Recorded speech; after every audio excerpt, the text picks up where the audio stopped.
Friends, are you a regular coffee drinker, or do you prefer your coffee decaf in the morning? Hey friends, it's Pastor Mike from Fellowship Church. Always good to connect with you for a midweek message. I want to talk to you a little bit about coffee this morning. Did you know that coffee was first discovered about 500 years ago on the continent of Africa?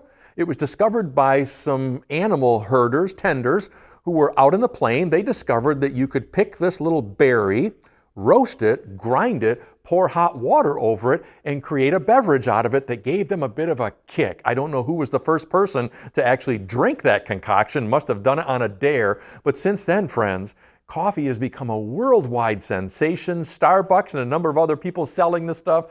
Many of you probably drink coffee of one kind or another in the morning, but here's my question for you. Do you prefer your coffee regular, or do you prefer your coffee decaffeinated? By the way, do you know what they use to take the caffeine out of coffee?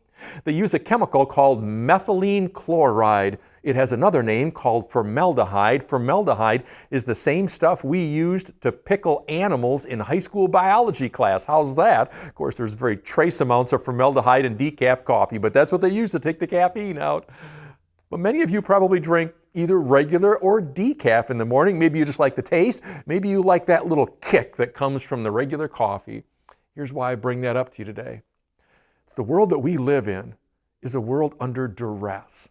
The world that we live in today, not only in Muskegon, not only in the United States, around the world that we live in today is a world of anxiety and fear and worry, much of it based upon a viral pandemic. Of course, we're still living in the aftermath of an election that is to some extent still being contested in the U.S. There's a lot of other social unrest in our world. What people need in our world today is regularly caffeinated Christians. Now, there's a difference between a regularly caffeinated Christian and what I might call a decaf Christian. A decaf Christian is somebody who has a personal theology, that is, they have things that they believe about God, and then they try to be a good person. Because they believe certain things about God, they want to be a good person. That's a decaf kind of faith, friends. It's something to consume, but it doesn't always have a lot of impact on the world around you. A regularly caffeinated full kick beverage, well, that's not necessarily a person whose personal theology is all that long, but it's somebody who is giving more and more of their life over to Jesus Christ. That's the difference, friends, between a decaf faith and a full kick, regularly caffeinated faith.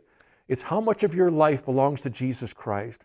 How much of your life is submitted to Him and given over to Him, so that literally it becomes as though Jesus Christ is living through you. My friends, that's a far more expensive and costly faith than a decaf faith. But it's the kind of faith that'll change the world around you.